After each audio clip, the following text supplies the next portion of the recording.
నమస్కారం. ETV live ఆధ్యాత్మిక channel తీర్థయాత్ర కార్యక్రమానికి స్వాగతం.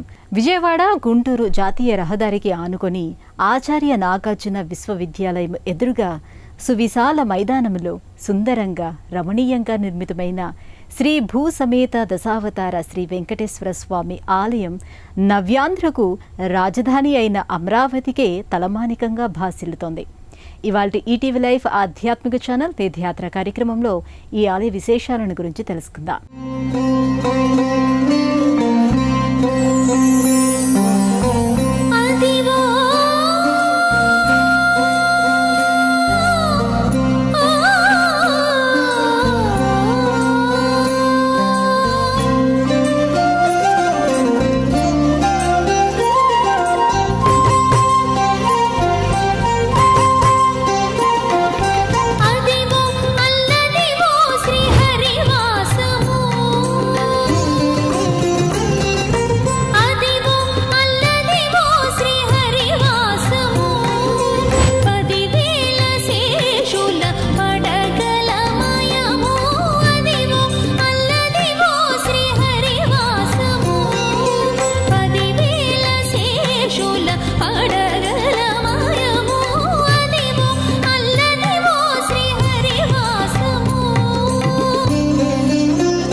ఆలయంలో కలియుగ ప్రత్యక్ష దైవమైన శ్రీనివాసుడు శ్రీ దశావతారాలను తనలో నిబిడీకృతం చేసుకుని తిరువెంకటాచలాధీశ్వరుడిగా కొలువై ఉండటం విశేషం.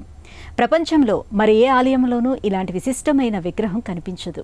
7 కొండలపై కొలువై ఉన్న వెంకటేశ్వర స్వామిని దశావతార మూర్తిగా అమరావతిలో నిర్మించడానికి 18 ఏళ్ల కఠోర శ్రమతో లింగమనేని రమేష్ కుటుంబం కృషి చేసింది. గుంటూరు జిల్లా పెదకాకాని మండలంలోని నంబూరు గ్రామ పంచాయతీ పరిధిలో ఉన్న లింగమనేని ఎస్టేట్స్లో సుమారు 4 ఎకరాల విస్తీర్ణంలో ఈ ఆలయం నిర్మితమైంది. కలవు వెంకటనాయకః అని శృతి. ఈ కలియుగంలో శ్రీ వెంకటేశ్వర స్వామి ప్రత్యక్ష దైవం, కోరిన వరాలను అనుగ్రహించే చల్లని దైవం, అనుక్షణం నమ్మిన భక్తులను కంటికి రెప్పలా కాచుకునే దైవం. భక్త పక్షపాతి అయిన ఆ చల్లని తండ్రి కలి వైకుంఠ వరదుడిగా తిరువెంకటాచలంపై కొలువు తీరి భక్తులను అనుగ్రహిస్తున్నాడు, కాచి రక్షిస్తున్నాడు. ఊరూరా వాడవాడలా అనేక ఆలయాల్లో కొలువు తీరి భక్తులపై అపారమైన కరుణా కటాక్ష వీక్షణలను కురిపిస్తున్నాడు. ఆ కోవలోని ప్రపంచంలో ఎక్కడా లేని విధంగా దశావతారమూర్తిగా శ్రీ వెంకటాచలపతి కొలువైన దివ్యస్థలి గుంటూరు జిల్లా పెద్దకాకాని సమీపంలోని లింగమనేని ఎస్టేట్స్లో నిర్మితమైన దశావతార శ్రీ వెంకటేశ్వర ఆలయం. సద్గురువు శ్రీ గణపతి సచ్చిదానంద స్వామి ఆశీస్సులతో లింగమనేని కుటుంబం భక్తుల కోసం ఎన్నో వ్యయ ప్రయాసలకు ఓర్చి ఈ ఆలయాన్ని నిర్మింపచేసింది. లింగమనేని కుటుంబానికి కలియుగ ప్రత్యక్ష దైవమైన శ్రీ వెంకటేశ్వర స్వామి ఇలవేలుపు. ఈ ప్రాంతంలో అత్యద్భుతమైన ఆలయాన్ని నిర్మించాలని తలంచారు.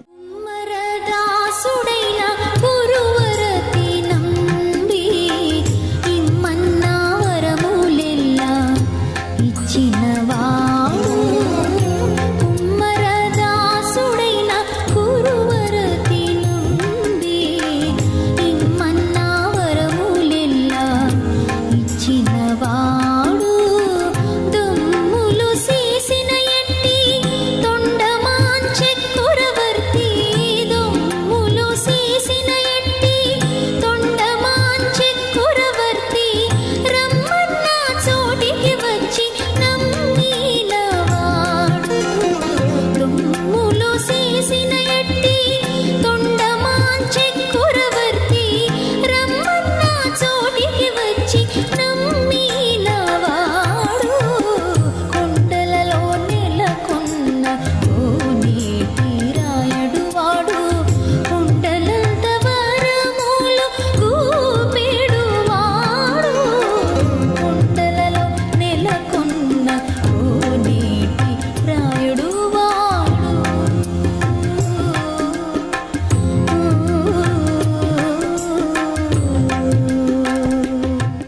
అనుకున్నదే తడవుగా ఈ సత్సంకల్పాన్ని శ్రీ గణపతి సచ్చిదానంద స్వామి వారికి నివేదించారు. శ్రీ గణపతి సచ్చిదానంద స్వామి వారి దివ్య ఆశీస్సులతో 2000 సంవత్సరంలో ఆలయ నిర్మాణం కోసం ప్రయత్నాలు మొదలయ్యాయి. కేవలం ఓ ఆలయాన్ని నిర్మించామన్న పేరు కాకుండా ప్రపంచంలో ఎక్కడా లేని విధంగా తమ ఇలవేలుపును ఇక్కడ నిలుపుకోవాలని లింగమనేని కుటుంబం ఆరాటపడింది. దానికోసం ఆ కుటుంబం అనుక్షణం తప్పించింది. వారి తపన ఫలంగా 6 ఏళ్ల తరువాత 2006లో ఈ ఆలయ శంకుస్థాపన, ఆలయ నిర్మాణం మొదలయ్యాయి. శ్రీ గణపతి సచ్చిదానంద స్వామి వారి ఆదేశంతో ప్రతి చిన్న విషయాన్ని, ప్రతి చిన్న పనిని ఈ కుటుంబం జాగ్రత్తగా దగ్గరుండి పర్యవేక్షించింది. కలి వైకుంఠ వరదుడి ఆలయ నిర్మాణాన్ని ఓ తపస్సుగా భావించింది. 2018 జూన్ 22వ తేదీన శ్రీ గణపతి సచ్చిదానంద స్వామి వారి దివ్య కరకమలాల మీదుగా ఈ ఆలయ ప్రతిష్టాపన కార్యక్రమం వైదిక విధి విధానపూర్వకంగా అత్యంత వైభవంగా జరిగింది. నాటి నుండి ఇక్కడ కొలువై ఉన్న శ్రీ వెంకటాచలపతిని దర్శించుకునేందుకు విజయవాడ, అమరావతి, గుంటూరు ప్రాంతాల నుండే కాక దూర తీరాల నుండి సైతం భక్తులు తరలివస్తున్నారు. శ్రీనివాసము నీ హృదయం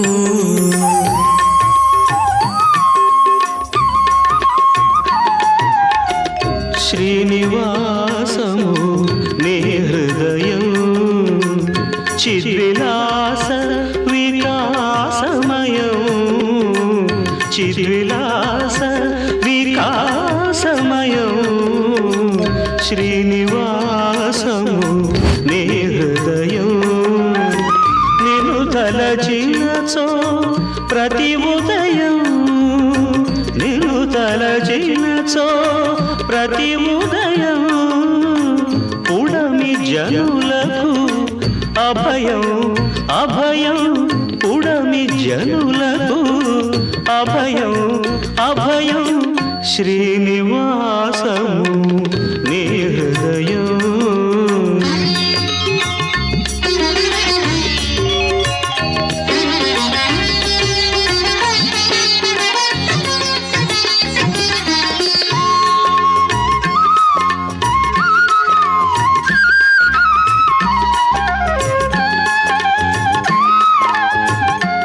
ఈ ఆలయాన్ని పూర్తిగా ఆగమశాస్త్ర ప్రమాణాలను అనుసరించి నిర్మించారు.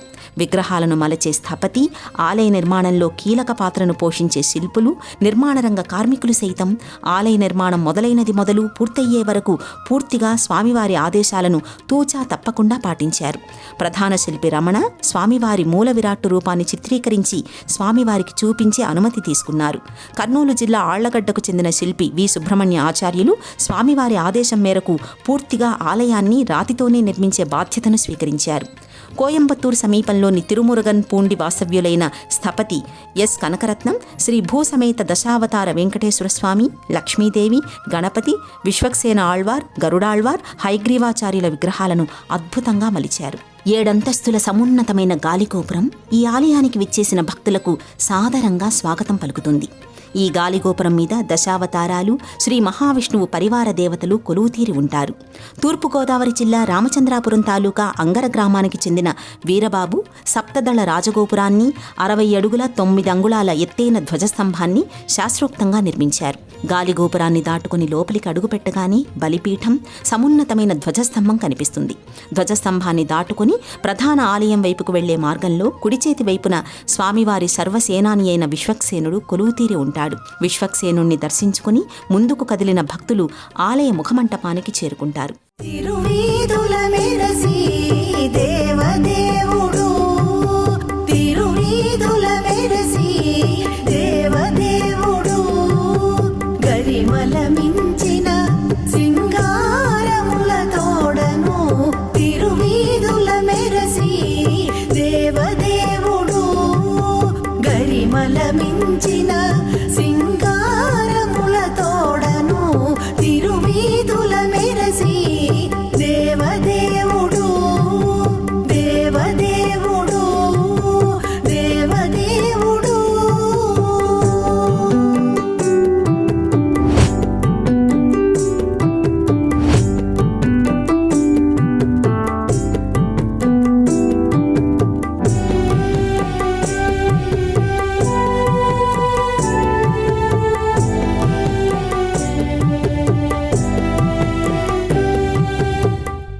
గణపతి సచ్చిదానంద స్వామి ఆదేశం మేరకు ఆలయంలో అణువణువును ఆగమోక్తంగా మలిచారు. ప్రపంచంలో ఎక్కడా లేని విధంగా ఈ 7 కొండలవాడి ఆలయాన్ని నిర్మించి దశావతారమూర్తిగా ఆయనను ఇక్కడ భక్తితో నిలుపుకొని కొలుచుకుంటున్నారు. దేశంలోని ఉద్దండ పిండాలైన అనేక మంది స్థపతులు, శిల్పులు, ఆగమవేత్తలు ఈ ఆలయ నిర్మాణంలో ప్రధానమైన భూమికను నిర్వహించడం విశేషం. ఆలయ ముఖమంటపంలో మూల విరాట్టుకు ఎదురుగా గరుడాళ్వారిని సేవించుకుని ముందుకు కదిలిన భక్తులు నేరుగా గర్భాలయం దిశగా అడుగులు వేస్తారు. ఆలయ ముఖమంటపంలో సద్గురు శ్రీ గణపతి సచ్చిదానంద స్వామివారి చిత్రపటం స్వామివారికి ఎడమవైపున ఉంటుంది. శ్రీ వెంకటేశ్వర, నృసింహ, వరాహ ముఖాలతో వామన, పరశురామ, రామ, బలరామ, కల్కి అవతారములు ఆయుధాలుగా, నెమలి పింఛమును శిరస్సున ధరించి మత్స్య కూర్మ అవతారములు దేహంగా దాల్చిన విలక్షణమైన ఏకశిలా విగ్రహం శ్రీ దశావతార వెంకటేశ్వర స్వామి దివ్యమంగళ స్వరూపం. 11 అడుగుల ఎత్తైన ఈ ఏకశిలా విగ్రహ నిర్మాణాన్ని కనీ విని ఎరుగని రీతిలో తీర్చిదిద్దడం విశేషం. మూల విరాట్టు పాదాలు శ్రీవారి పాదాలుగా ఉంటాయి. మోకాళ్ల వరకు మత్స్యావతారం, నడుము వరకు కూర్మావతారం వచ్చే విధంగా మూల విరాట్టును మలచడం సామాన్యమైన విషయం కాదు. స్వామివారి గర్భాలయానికి వెలుపల దేవాలయం చుట్టూ దశావతార విగ్రహాలు కొలువుతీరి ఉంటాయి. ఈ మండపంలో లక్ష్మీదేవి ఉపాలయం ఎదురుగా మత్స్య, కూర్మ, వరాహ, నారసింహ, వామన అవతారమూర్తులను, గణపతి ఉపాలయానికి ఎదురుగా పరశురామ, బలరామ, రామ, కృష్ణ, కల్కి అవతారమూర్తులను, ఆలయ మండప సాలాహారంలో కేశవాది 24 మూర్తులను ప్రతిష్ఠించడం విశేషం.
శ్రీ స్వామి శ్రీనివాసుడు, నృసింహ, వరాహ అవతారాలతో త్రిముఖమూర్తిగా దర్శనమిస్తాడు.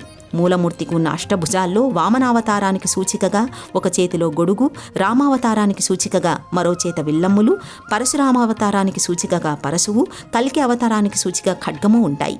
మరో 2 చేతుల్లో వైకుంఠవాసుడైన శ్రీమన్నారాయణమూర్తికి సూచికగా శంఖచక్రాలు, కృష్ణావతారానికి సూచికగా స్వామివారు ధరించిన నెమలి పింఛం అలరారుతూ ఉంటాయి. 2018 జూన్ 22వ తేదీన మూల విరాట్టును, ఉపాలయాల్లోని దేవీ దేవతలను ఏకకాలంలో ప్రతిష్ఠించారు. స్వామివారికి కుడివైపున ప్రత్యేక ఉపాలయంలో శ్రీ మహాలక్ష్మి అమ్మవారు కొలువుతీరి ఉంటారు. శ్రీ మహాలక్ష్మి అమ్మవారు 3 అడుగుల ఎత్తైన పద్మపీఠంపై పద్మాసన స్థితయై కొలువుతీరి ఉంటారు. స్వర్ణవర్ణ శోభలతో అలరారే మకర తోరణంలో స్వర్ణ కిరీటధారిణి అయి చతుర్భుజి అయి అమ్మ నయనానందకరంగా భక్తులకు దర్శన భాగ్యాన్ని అనుగ్రహిస్తుంది. అమ్మవారు 2 చేతుల్లో కమలాలను, మరో 2 చేతుల్లో వరదాభయ ముద్రలను ధరించి ఉంటారు.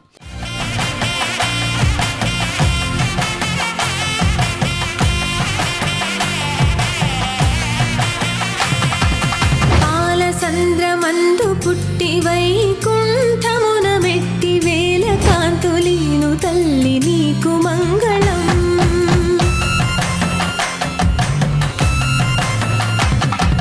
పద్మపీఠమందు నిలిచి భక్త కోటికి అభయమిచ్చి భాగ్యమెంతో కూర్చి తల్లి నీకు మంగళం. లోకమంత కాల్చి వేసి లోక పాలనము చేసి లోకమంత నిండి ఉన్న నీకు మంగళం. స్వామివారికి ఎడమవైపున ఉపాలయంలో గణపతి 2 చేతుల్లో పాశాంకుశాలను ధరించి, మరో 2 చేతుల్లో దంతాన్ని, కుడుమును ధరించి స్వర్ణ కిరీటధారి అయి కొలువుతీరి ఉంటారు. మహాగణపతి సన్నిధిలోనే స్వామివారి ముందు కాశీ విశ్వేశ్వర లింగం ఉంటుంది. వైఖానస ఆగమ సంప్రదాయంలో నిత్యం ఈ ఆలయంలో స్వామివారికి, పరివార దేవతలకు పూజలు, సేవలు, కైంకర్యాలు జరుగుతాయి. నమో నమో గణనాయక దేవా, నమో నమో వినాయక.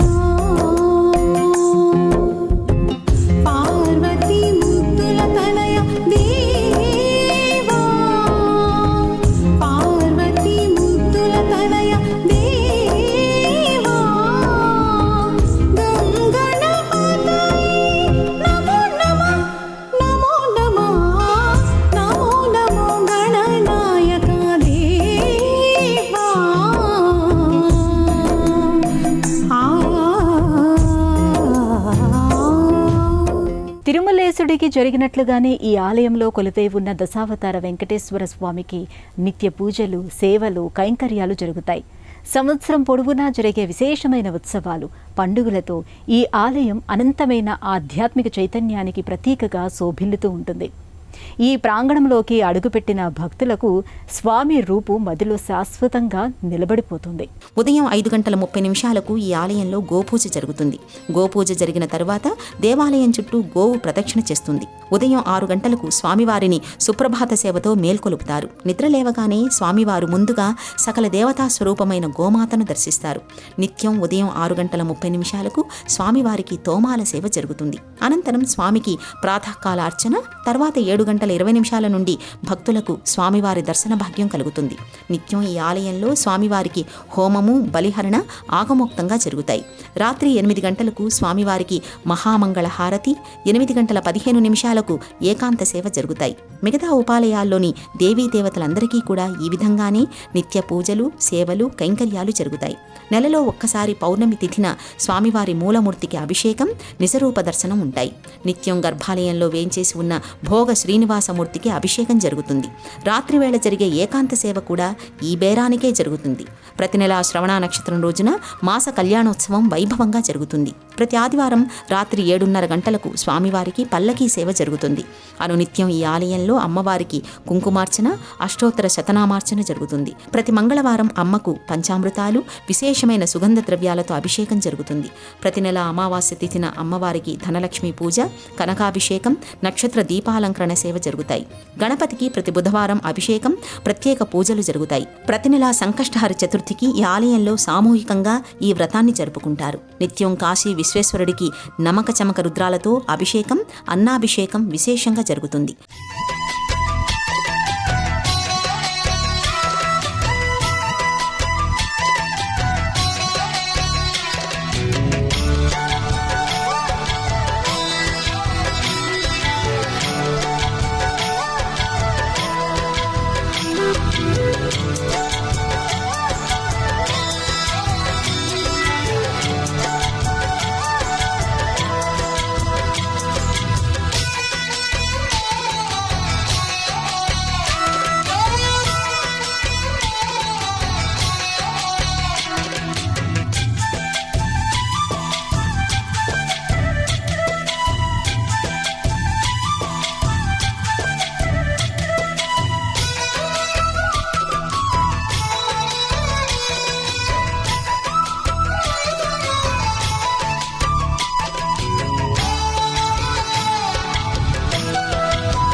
ప్రత్యేక పూజలు, ఉత్సవాలు, సేవలు.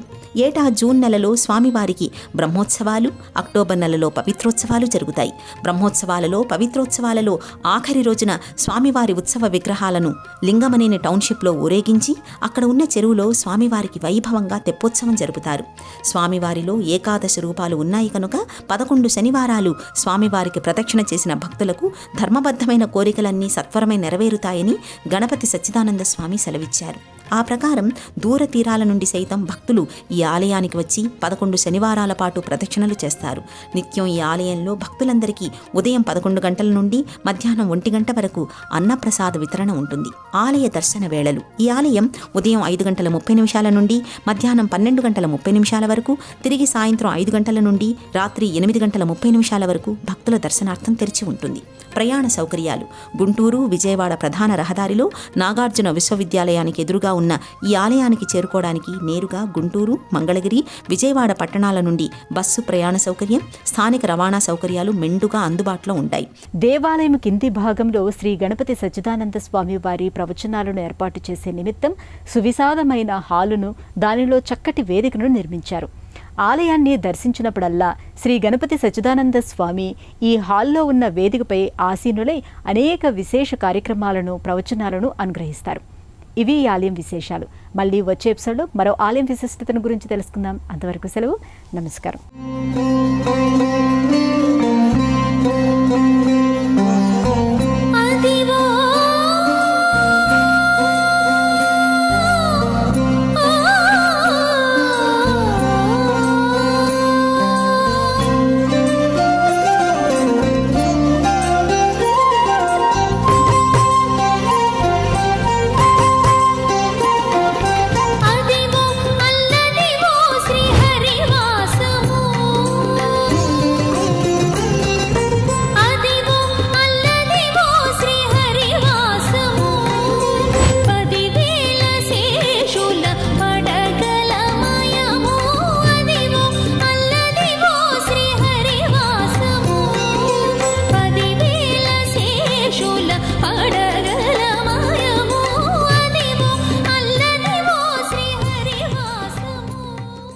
ఈ కార్యక్రమాన్ని తిరిగి చూడాలనుకుంటే www.youtube.com/@ETV Life Spiritual లో చూడవచ్చు.